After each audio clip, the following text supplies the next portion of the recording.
warahmatullahi wabarakatuh. Hai, ketemu lagi sama Onti Gian di Ramadan Smart Talk episode kali ini.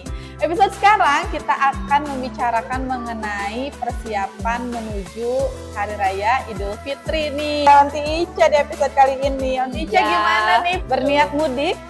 Pasti wajib ya. Kemana wajib. nih Onti Ica mudiknya? Kita mudiknya ke Garut.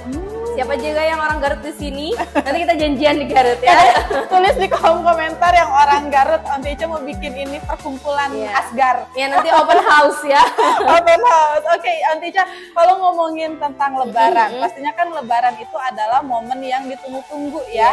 Bukan cuma sama anak-anak. Pastinya kita aja yang udah dewasa menunggu sekali ya momen Idul Fitri itu. Nah, kira-kira apa sih Lebaran itu? Terus bagaimana caranya agar kita bisa lebih memaknai makna Lebaran itu?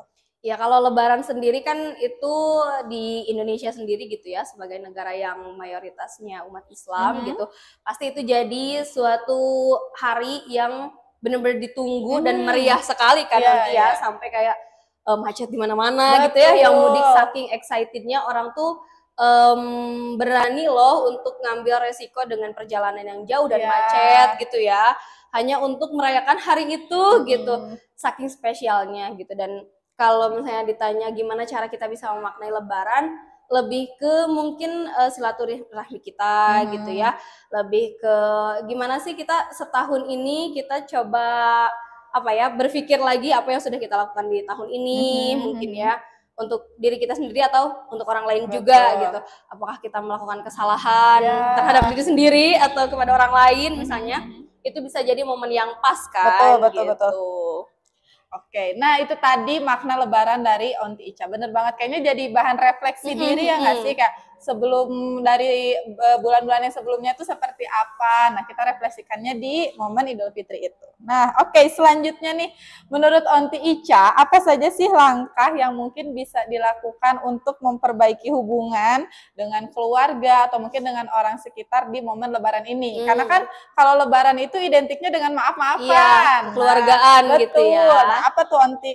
Kalau misalnya untuk keluarga sendiri mungkin kita bisa quality time gitu sama keluarga. Misalnya kalau misalnya quality time-nya mau di rumah aja, mungkin kita tambahin kegiatan-kegiatan yang bisa mempererat keluarga kita gitu ya.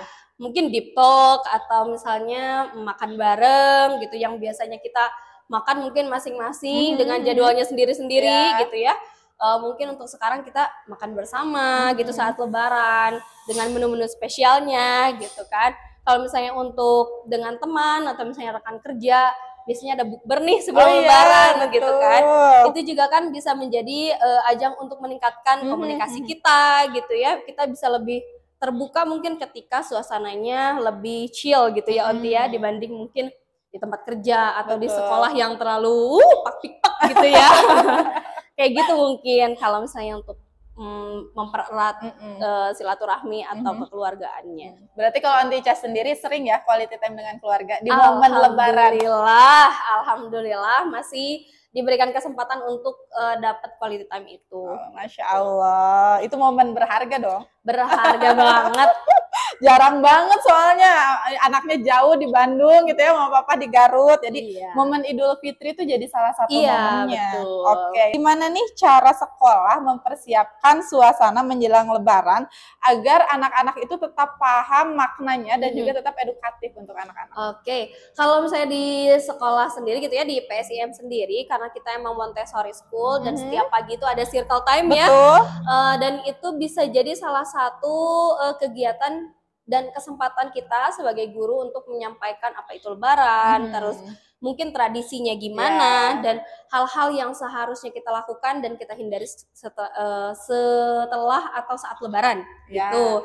Jadi kalau misalnya di Prime Smart sendiri gitu ya, Onti Gian nih biasanya yang mimpin circle time-nya gitu. Biasanya udah mulai memasukkan tema-tema tentang misalnya Lebaran, apa itu Lebaran, bagaimana cara kita untuk apa ya, tetap Lebaran itu jadi hal yang positif gitu ya, bukan hanya ajang untuk tampil lebih wow gitu ya, tapi juga untuk mempererat silaturahmi, misalnya yang tadinya nggak terlalu kenal jadi kenal, terus yang tadinya saudara jauh yang anak-anak tuh sebenarnya nggak kenal loh sama itu, tapi kita coba kenalkan, mungkin kayak gitu. Oke, nah sekarang berbicara kembali tentang saling memaafkan gitu ya. Nah kalau di lingkungan sekolah sendiri, gimana nih caranya Aunty mengenalkan atau mungkin antara Aunty dan juga muridnya memaknai makna saling memaafkan itu sendiri? Oke, mungkin kalau di sini kita kan sudah terbiasa untuk refleksi gitu ya, baik anak-anak atau Aunty-nya, kita coba lihat kembali sehari ini kita melakukan kesalahan apa gitu ya. Apakah aku hari ini ada marah gitu ya? Apakah aku hari ini ada apa ya, agak sedikit naik nih emosinya sama anak-anak gitu. Nah itu mungkin kita jadikan untuk refleksi. Terus kita sebagai orang yang lebih dewasa mungkin jangan malu untuk minta maaf duluan gitu ya ke anak-anak, karena anak-anak secara tidak langsung kan akan ngikutin apa yang kita ikutin. Contoh ya. Kalau misalnya kita sendiri denial gitu ya sama kesalahan kita, apalagi anak-anak gitu. Anak-anak mungkin akan belajar dari itu. Aunty aja minta maaf loh sama aku. Kok aku nggak minta maaf ya sama teman aku misalnya ketika melakukan kesalahan gitu. Kayak kita yang simpel aja, mungkin anaknya kesenggol sama kita, kita minta maaf, maaf ya barusan kesenggol sama Aunty gitu, Aunty nggak sengaja. Nah dari situ pun anak-anak mungkin akan belajar, oh kalau aku nggak sengaja nyenggol temen harus minta maaf. Kayak gitu sih, untuk lebih menjadikan itu sebagai pembiasaan untuk anak-anak gitu. Jadi anak-anak nggak yang ya udahlah cuma segitu doang gitu ya, salah aku gitu. Itu mah kayaknya dia akan memaafkan. Nanti juga dimaafin sendiri. Nanti juga main bareng lagi gitu kan. Gitu. Nah, berbicara tentang pembiasaan baik, pastinya kan selama Ramadan kita juga dari tim Aunties mengusahakan untuk membangun anak-anak biar lebih baik lagi gitu kan. Nah, gimana nih cara dari sekolah ataupun mungkin tim Aunties agar si yang sudah baik ini tetap bertahan baik nih setelah selesai bulan Ramadan? Nah, kira-kira gimana tuh Aunty? Mungkin saling mengingatkan aja gitu ya. Karena kita kan selama Ramadan, alhamdulillah kayak anak-anak juga sering ngingetin anak-anak sendiri gitu ya, teman-temannya sering ngingetin kita kayak Aunty tarik nafas gitu ya. Kalau diingetin sama anak ya gitu. Kayak kalau kita, aduh ini kok ngajarin math kok susah gitu kayak, ayo coba lihat dulu ini. Terus anak-anak bilang, Aunty tarik nafas, gak boleh marah gitu, lagi bulan Ramadan gitu. Nah kita juga kan sering melakukan itu ke anak-anak, kayak misalnya lagi agak ribut-ribut, ayo lagi puasa nanti berkahnya berkurang gitu ya.